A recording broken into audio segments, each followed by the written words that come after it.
Hello student, एक बार फिर से आपका स्वागत है। 11वीं क्लास का डबल कॉलम कैश बुक के बारे में आज बात करेंगे।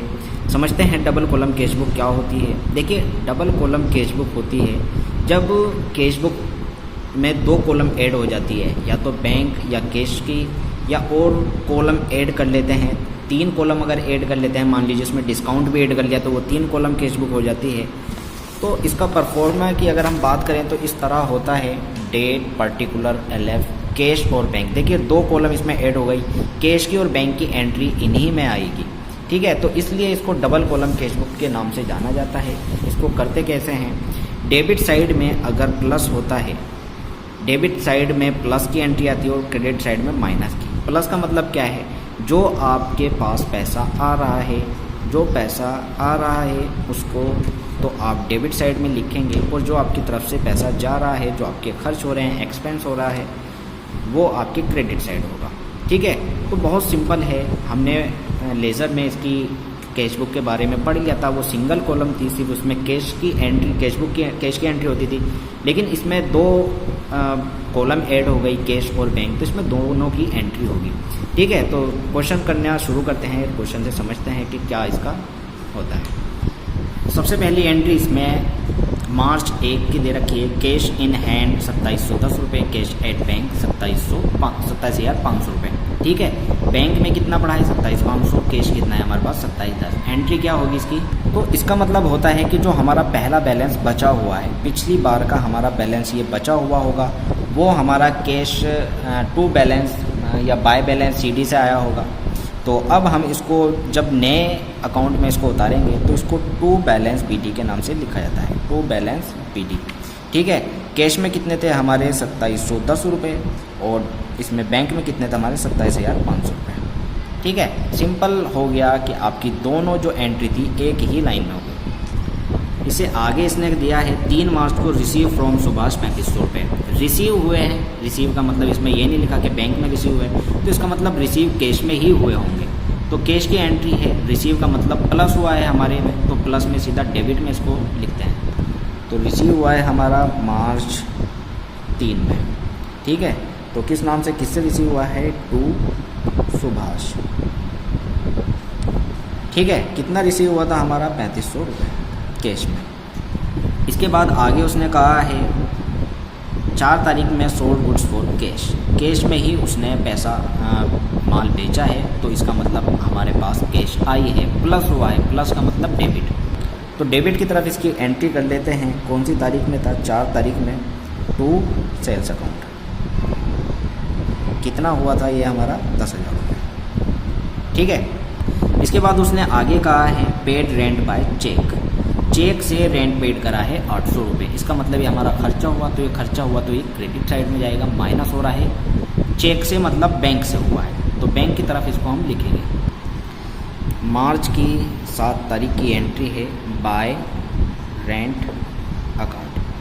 ठीक है, बैंक से पेमेंट हुआ था तो बैंक में लिखते हैं 800 रुपये। इसके बाद उसने आगे कहा कि पेड बाय चेक।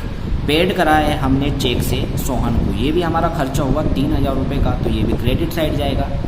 तो ये एंट्री 7 तारीख की थी, एंट्री 8 तारीख की हुई। किसको करा? Paid by Sohan. कैश नहीं हुआ, ये हमारा चेक से गया है 3,000 रुपये। बैंक की साइड लिख देते हैं। जो हमारे चेक से पेमेंट होता है वो सीधा बैंक से होता है। ठीक है, इसके बाद आगे उसने कहा बहुत गुड्स फॉर कैश। माल खरीदा कैश से, तो ये भी हमारा खर्चा हुआ। कैश इसमें कम हो गया, कितने का? 15,000 का, तो ये भी क्रेडिट साइड जाएगा। तो ये एंट्री थी हमारी 10 तारीख की, बाय परचेज अकाउंट। ठीक है, कितने था? 15,000 रुपये। इसके बाद आगे उसने कहा है paid cash for stationery. Cash में पेड करा हमने स्टेशनरी का 200 रुपये, तो ये भी हमारा खर्चा हुआ, तो ये भी हमारा क्रेडिट साइड जाएगा, बाय स्टेशनरी अकाउंट। ठीक है, 200 रुपये कैश में पेमेंट हुआ। इसके बाद आगे उसने कहा draw from bank for office use. Bank से पैसा निकाला ऑफिस यूज़ के लिए। देखिए 2 एंट्री होती है इसमें, या तो पर्सनल यूज़ के लिए निकाले। पर्सनल यूज़ में एंट्री होती है ड्रॉइंग अकाउंट डेबिट। सॉरी उसमें एंट्री होती है cash account debit to drawing account, drawing की एंट्री होती है उसमें, लेकिन ये ऑफिस यूज़ के लिए है तो इसकी एंट्री हम करेंगे क्या, cash account debit to bank. तो दो एंट्री इसमें आ रही है, इसका मतलब एक एंट्री में कैश भी आ रहा है, बैंक भी आ रहा है, तो ये एंट्री किस तरह होगी यही समझने की चीज़ है। देखिए सबसे पहले इसमें हम करेंगे क्या, 12 तारीख की एंट्री थी, सबसे पहले हम देखेंगे बैंक में पैसा प्लस हुआ या माइनस हुआ। बैंक से पैसा हमने निकाला तो बैंक में पैसा माइनस हुआ, कितने रुपए निकाले थे, 8,000 रुपये, तो माइनस कर लिया बैंक से। क्या निकाला था हमने, एंट्री कैश निकाला था बाय कैश अकाउंट। ठीक है, अगर इसकी हम एंट्री करेंगे तो एंट्री होगी cash account debit to bank account, to bank account मतलब क्रेडिट में है तो क्रेडिट साइड हमने 8,000 लिख दिए और इसके बैंक के अपोजिट में क्या थी, कैश। ठीक है, इसी तरह हमारा प्लस का क्या हुआ इसमें, जब हमने पैसा निकाला तो प्लस हुआ हमारा कैश, तो इसकी एक एंट्री आएगी इधर टू बैंक अकाउंट के नाम से। ठीक है, कितने रुपए थे, 8,000 रुपये, तो यहाँ हमारा कैश प्लस हो गया और यहाँ हमारा बैंक से माइनस हो गया। इसको हम सी लिखते हैं, सी का मतलब होता है कॉन्ट्रा एंट्री। कॉन्ट्रा एंट्री के ये एंट्री डबल आई है, यहाँ भी आई है और यहाँ भी आई है। ठीक है, इसके बाद आगे उसने कहा receive cheque from Surender and send it to bank 6600 रुपये। रिसीव हुआ इसका मतलब हमें प्लस करना है बैंक में, प्लस का मतलब डेबिट। तो 15 तारीख की एंट्री थी ये, टू सुरेंदर से रिसीव हुआ, सुरेंदर कितना, बैंक की तरफ 6600 रुपये। ठीक है, इसके बाद आगे उसने कहा है पेड फॉर एडवर्टाइजमेंट। एडवर्टाइजमेंट के लिए 750 रुपये पेड करें, लेकिन पेड करे अब ये नहीं पता बैंक से करे, अगर बैंक से करता तो बैंक लिखता या चेक लिखता, पेड करे तो इसका मतलब ये कैश में हुआ होगा, तो ये हमारा खर्चा है, खर्चा मतलब क्रेडिट साइड जाएगा, तो इसकी एंट्री कर लेते हैं क्रेडिट साइड।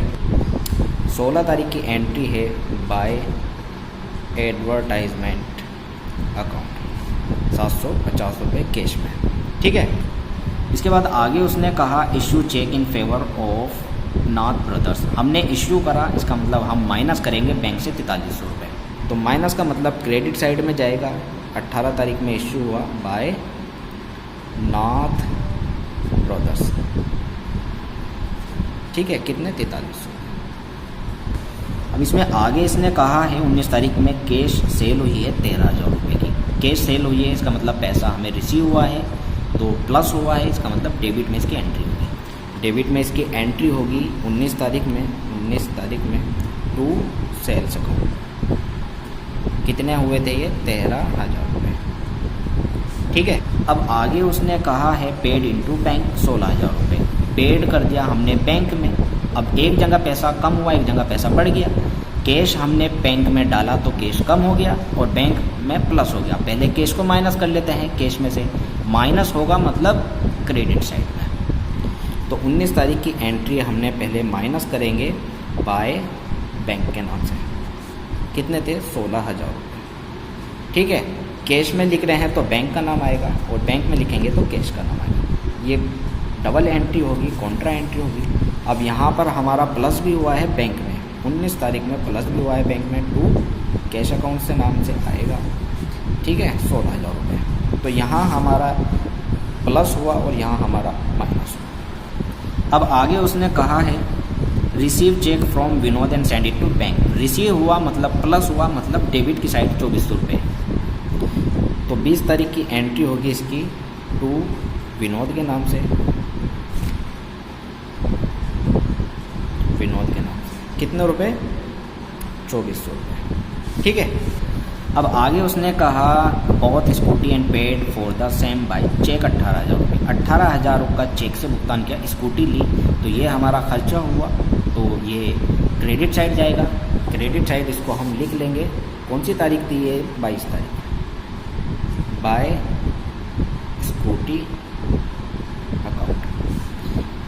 बैंक से हुआ ये हमारा, तो बैंक में हम लिख लेंगे 18,000। ठीक है, अब आगे उसने क्या कहा है, आगे उसने किया है bank return surrender cheque dishonoured. Surrender को हमने ऐड कर दिया था, रिसीव हुआ था तो ऐड कर दिया था, और इसमें अब इसको माइनस करना होगा वापस। यहाँ पर तो हमने इसके 6600 रुपये ऐड कर दिए थे, हमने जोड़ लिए थे बैंक में, लेकिन अब इसको माइनस करना होगा वापस।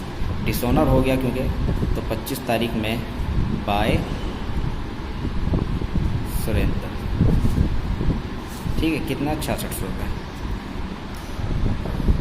इसके बाद आगे उसने कहा है पेड सैलरी बाय चेक, खर्चा हुआ क्रेडिट साइड जाएगा 28 तारीख में बाय सैलरी अकाउंट, चेक से करा है 2000 रुपये। ठीक है, अब इसमें फिर आगे क्या है, पेड ट्रेड एक्सपेंस 2000 रुपये। तो 2000 रुपये पेड ट्रेड एक्सपेंस ये हमारा कैश में होगा, ये भी हमारा खर्चा है 28 तारीख में बाय ट्रेड एक्सपेंस। कितने 2000 रुपये कैश में जाएंगे, हमारे कैश हुआ ये 7200 रुपये थे।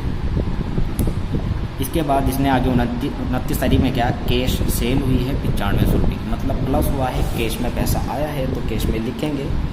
कौन सी तारीख थी, 29 तारीख टू सेल्स अकाउंट 9500 रुपये। ठीक है, इसके बाद आगे उसने कहा पेड इनटू बैंक, वही पुरानी एंट्री 2 तरफ होगी 30 तारीख में 30 मार्च में। पहले यहाँ पर बाय बैंक से इसको कम कर लेते हैं, बाय बैंक से इसको कम कर लेते हैं 10,000 रुपये, और फिर यहाँ पर ऐड कर देते हैं टू कैश से बैंक में 10,000। ठीक है, कॉन्ट्रा एंट्री है, सी लिखेंगे इसमें। ठीक है, इसके बाद और कोई एंट्री नहीं है, बैलेंस इसका निकाल लेंगे।